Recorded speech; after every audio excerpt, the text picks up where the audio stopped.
لو سألتني إيه أكتر حاجة سرقت أحلام الناس، هقولك مش الفقر ولا الفشل، لكن التردد. في قطر بيعدي في حياة كل واحد فينا اسمه فرصة. الغريب إن اللي بيفوته مش دايما اللي كان نايم، أوقات اللي بيفوته اللي كان بيفكر بس زيادة عن اللزوم.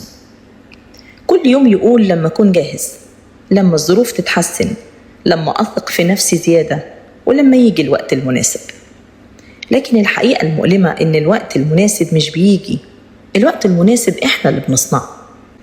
التردد دايما بيلبس قناع العقل، بيوهمك إنك بتدرس القرار وإنت في الحقيقة بتأجل حياتك.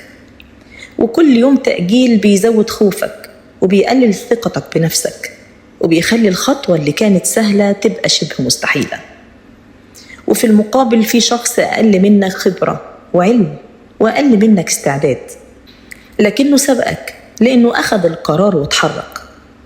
اسمعها مني كويس، الحياة مش بتكافئ الأكثر ذكاء، الحياة غالبا بتكافئ الأكثر جرأة.